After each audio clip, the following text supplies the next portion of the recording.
Chers compatriotes, nous sommes heureux de partager encore une fois ce moment de communion avec vos familles.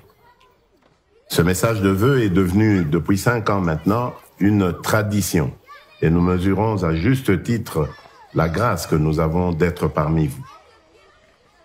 En effet, outre la présentation des vœux, nous avons pris rendez-vous chaque année en cette période précise pour faire d'une part une brève rétrospective de l'année qui s'achève et d'autre part des projections pour l'année qui s'ouvre. Nous vous adressons ce message au lendemain de la tournée électorale, une période marquante où nous avons eu l'opportunité de parcourir à nouveau les coins et recoins de notre pays. Cette expérience enrichissante nous a permis de nous imprégner de la réalité de nos concitoyens et d'écouter de plus près la voix de chacun d'entre vous. Bien au-delà de l'effervescence, les fêtes de fin d'année sont des moments qui nous invitent à la gratitude, à l'unité et à l'espérance.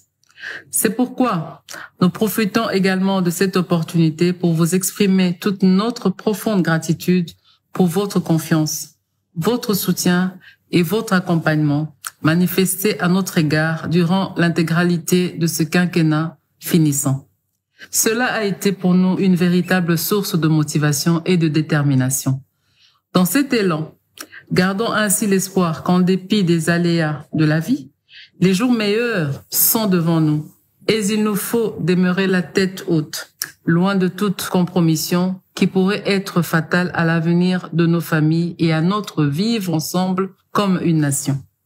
Cette année qui s'achève a aussi été une année de défis, tels que la persistance de cette guerre injuste au Nord Kivu qui nous est imposée par les ennemis de notre nation, ou encore le drame de Calais où des milliers de nos compatriotes ont été arrachés brutalement à la vie.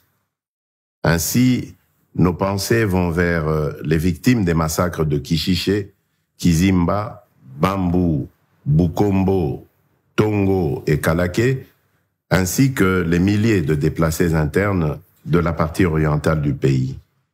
Nous saluons également la mémoire de nos vaillants compatriotes, filles et fils du pays, qui sont tombés, armes à la main, sur le champ de bataille pour la défense de notre intégrité territoriale. La patrie vous sera à jamais reconnaissante. Soyez rassurés que notre détermination reste forte afin de débarrasser et de prémunir notre patrie de ces situations de nature à déstabiliser sa paix et son développement. Chers frères et sœurs, cette année 2023 a été marquée par des moments de joie et de fierté lorsque nous avons vu nos vœux se réaliser. Nous avions en effet émis le vœu l'année dernière de voir la visite du pape François se réaliser dans de bonnes conditions et Dieu merci, tout s'est bien passé et c'est fait une bénédiction pour nous. Les 9e Jeux de la francophonie ont été finalement organisés contre vents et marées et ils ont simplement été historiques, des moments de joie et de rayonnement de notre pays, la République démocratique du Congo.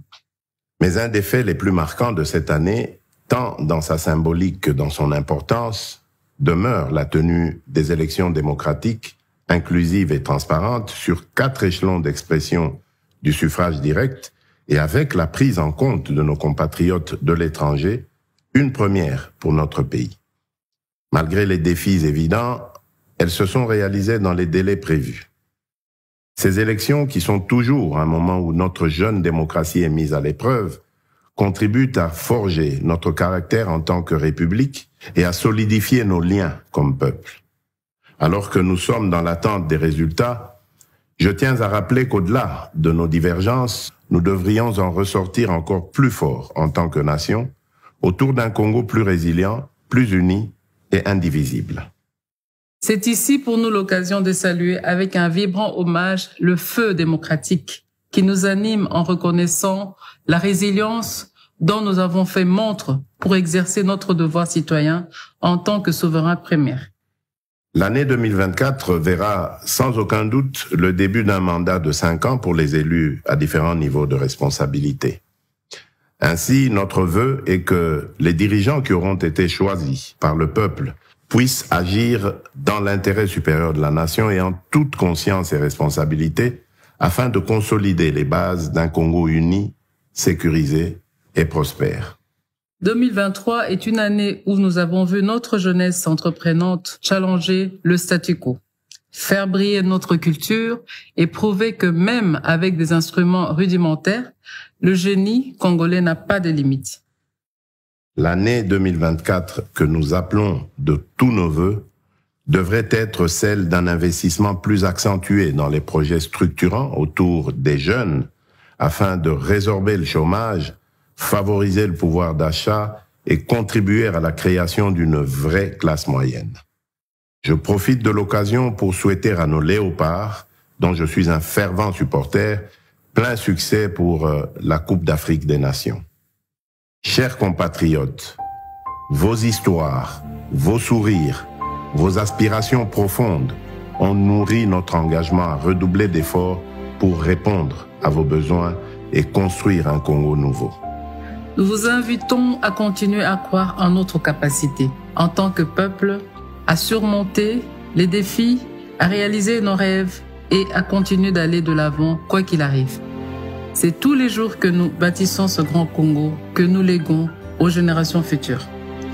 Que chaque famille soit remplie de joie et d'espoir, renouvelée avec la promesse d'un avenir meilleur et que tout Congolais vive dans l'unité, la sécurité et la prospérité. Tels sont nos vœux pour l'année 2024. Nous vous souhaitons une bonne fête de Noël et une heureuse année 2024. Mungu akuwe na mweye. Nzambi anulama. Nkolo azala na bino. Mfumu Nzambi kakala ibenu. Que Dieu bénisse la République démocratique du Congo, son peuple et tous ceux qui l'ont choisi comme leur lieu de résidence.